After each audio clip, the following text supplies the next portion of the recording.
nice to have you here. So we see you placed in Turbo Energy, right?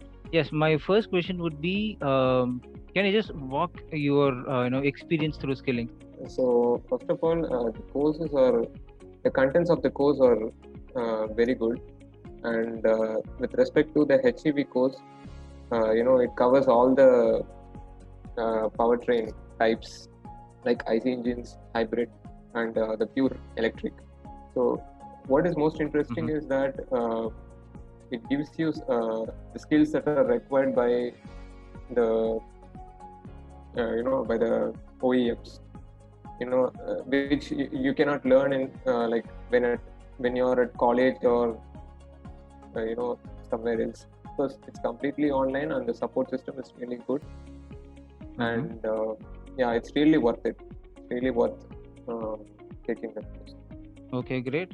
So how did you come to know about skilling in the first place? Yeah, I came to know about scaling through Facebook. So initially there was one post about the IC engines course using Converge. Since I've Mm-hmm. been very passionate about IC engines, I took that course. Um afterwards, I took some courses related to combustion, and after which I took the HEV master's course. So since your passion is towards combustion simulation, so you came to skilling through that way, right? So that is your start point. So CFD Yes, simulation, especially the combustion simulation, is your start point, correct? yes, yeah. Okay. So you came through a course and then you took a master's. So how relevant do you think the courses were? Was it driving towards your interest? Was it driving towards your passion? Was it helping you to reach your goal? So how was the courses for you that you especially the courses that you undertook?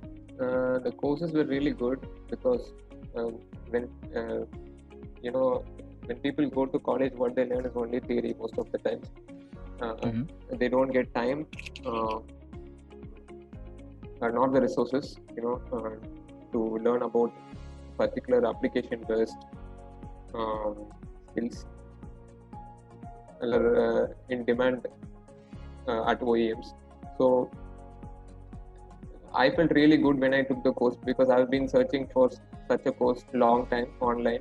It was a really a good experience because today when you are a fresher, you have very low chances of getting into an OEM because uh, people really need someone who already has experience using some software in which already that particular OEM is working on.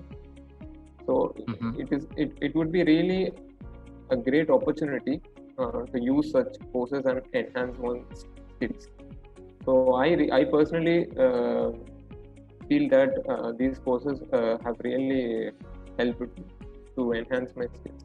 So yeah, to be even more specific, I just want to ask one more question on this.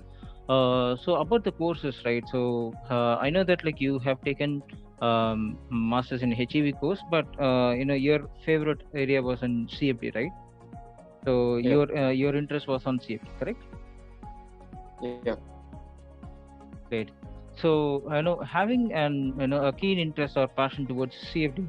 How were the projects for you? So because like since you were interested in CFD and HEV, so how was your projects? So what kind of experience you had in your projects? And do you have any favorite projects from your side? yes. Uh, what I my concept was, um, today CFD is growing really well. Like it has been used in so many applications. So my interest is related to powertrain. So that's why I basically took this HEV course. So the three-dimensional simulation along with one-dimensional simulation skills, that is combining the Converge and GT Power course, was something that was really interesting for me because since I have applied for so many jobs, what really the industries ask for is knowledge in a 3D software plus knowledge in a 1D software. So so the projects that I did in these two courses were really helpful for me in applying for so many jobs. So that is one thing. And then the CFD using MATLAB and OpenFOAM, it is strongly recommended for people who are interested in knowing what actually the CFD is, because before taking that course, I have seen so many videos, and also I have referred some textbooks. But the videos of the CFD using MATLAB and OpenFOAM course were really good, that it made me understand what actually the CFD is. So it's basically like scaling up. That course gave me a very basic knowledge on what CFD is. But if you want to go in depth, then it's up to the people, to understand what level of knowledge they need. But it is really a very good start for people who doesn't know what is CFD. That is one thing.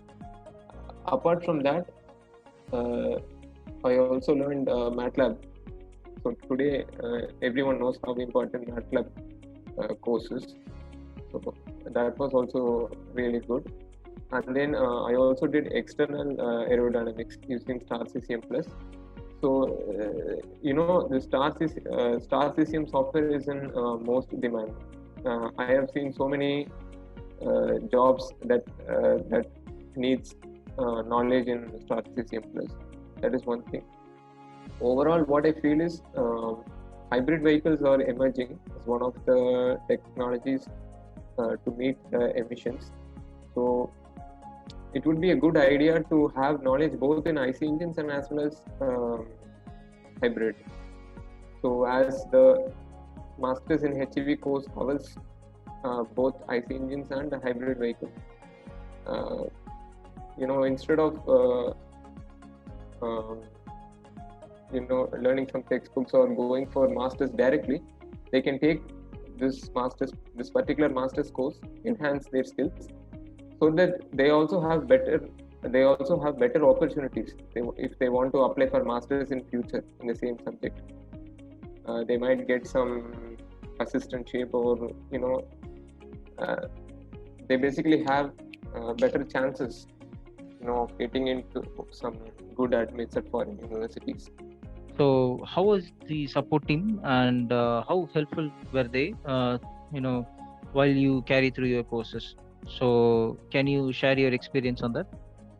So we had meetings at least 3 times a week, and I discussed what kind of problems I'm facing in doing my projects or my assignments. And support engineers were really helpful because they know what they're doing.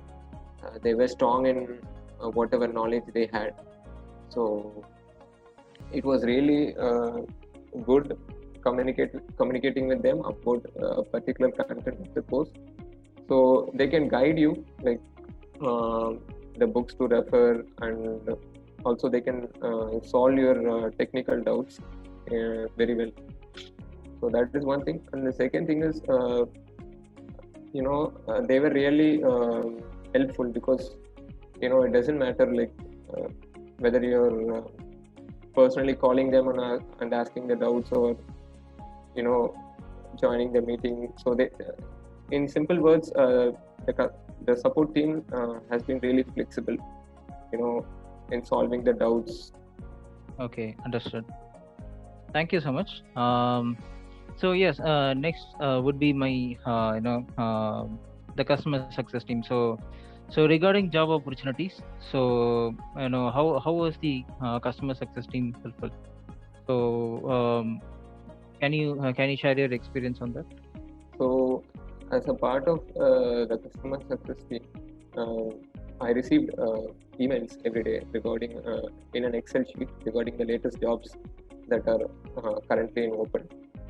So I applied every day, and we also had mock interviews, and we also had a personal mentor, who made sure that we are following up with them every day and applying for the jobs properly. In fact, there was an Excel sheet which had a list of companies, and like it was a process. So they really made sure that we are not deviating from our path. So they were really motivating. They were following up with us properly. That is one of the most important things when you are applying for jobs, and and you're not getting any replies. So it's very important to stay in line. So the customer success team made sure that you're regular and you're applying for jobs every day. So that is the most important thing that I feel that made me get a job. And as a part of the LinkedIn process, they made sure that we use LinkedIn effectively, to apply for jobs or to ask for any opportunities. So that is one thing. And the mock interviews that I had really gave me a lot of confidence. We had mock interviews related to the technical content, and also we also had some personal interviews, and then we also had tool test. It is related to the courses that you take.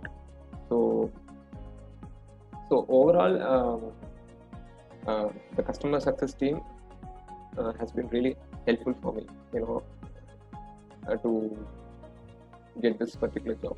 Like, I graduated in 2018, but my areas of interest is only related to powertrain. Right now, my job is related to turbochargers, so it is still related to powertrain. So I didn't basically give up on that. So I was very strong, but but I was not regular, so I didn't follow up with the customer success team. But still, the customer success team made sure that I stayed in line. So they called me, they motivated me, so that there are still chances. And the one important thing is they didn't force me to get some particular job. They were also like working with me to make my dream live. So they were like really motivating me that there are still chances of getting job of your interest. And that really gave me some hope, to look for some more jobs related to my domain. So if people are looking for a particular job, and they are not getting it very soon, the customer success team is still supporting them.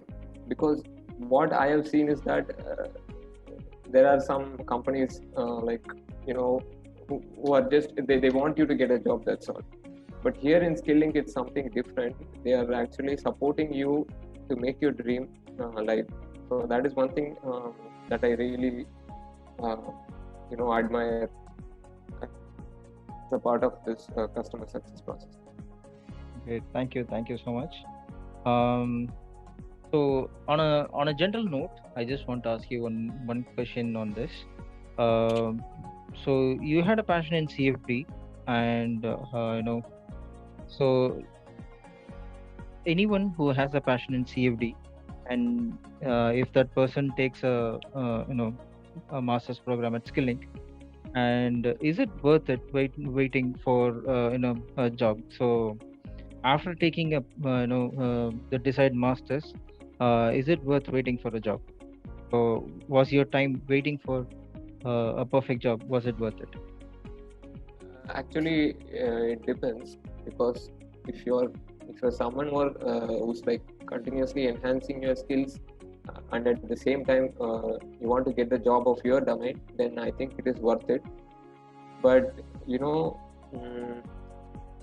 that's what these courses do. So what I did was, I didn't waste my time. I took the course that can enhance my skills, not just applying for jobs. So as you complete the courses, one side you're enhancing your skills, and at the same time you apply for jobs. So what you do is, you're not just applying for jobs. At the same time, you're enhancing your skills as well. I think that's very important. So if that is the case, then yes, you can wait for for a long time. So Yes. we just want to know, how do you see your personal development before skilling and after skilling. So how was it? So what is the difference that you see before taking up courses at skilling, and after studying a few courses at skilling? So what is the difference that you feel in yourself? Yeah, in one word, you get application-based knowledge because at colleges you read textbooks and you also have labs, but I don't think you'll do any projects or some uh, quality assignments. It's just like uh, for a sake you're doing it. But whereas in skilling, they give you, they teach you a particular course using some software which are relevant at OEMs. So because it's in today's world, it's very important because as a fresher, companies see that freshers are burden for them because they have to train them. So in advanced, if you learn the skills that are you know that are very in demand in the market, so you will be, there are high chances of getting a job of your interest. So that is the most important thing. So one last question which I would like to ask is that what do you recommend to the other candidates who study at skilling? So what do you recommend for the people who are studying at skilling or who is planning to take up a course at skilling? So what would be your advice for those people? So apart from taking the course, No, like what I'm asking is that, so what would you recommend to the candidates who are enrolled in a master's program at skilling? So since you also enrolled in a master's program at skilling, but you eventually progressed and got your dream job, right? So yeah. in order to proceed with it, so what would you recommend for the candidates at skilling? So the courses skilling offers, they are teaching you a software. So most of the courses, they give you the knowledge in that particular software, and at the same time they also give some theory materials that you have to go through. I think most of them, including me, I like we are not going through the theory material. So whenever you go for the interviews, what they, even if you have some knowledge in the software that is given as the required skills in the job, they make sure that you're strong in your fundamentals. So what I would recommend is make sure your fundamentals are strong. Whatever might be the subject. If it is related to mechanical engineering, people based upon the company, they ask you questions related to fluid mechanics, heat transfer, thermodynamics. So you have to make sure that your basic knowledge about those subjects are really good. So this is one thing that I strongly recommend to people because there are so many people who are asking me in LinkedIn as well, like you know, like about the skilling courses and what is required apart from skilling courses. So it's already given as a part of the skilling course. So you just have to go through the theory materials they provide and make sure that your fundamentals are strong. Because it's not just knowing the software, but also to solve the engineering problem using that software. So I think if the theory is combined along with learning the software, it would be a great way to get a job. Great then. So thank you so much, Adhavan. Thanks for giving your time for this. And yes, your feedback is a great help to. It will be a great help to the other candidates as well. So thanks a lot, Adhavan.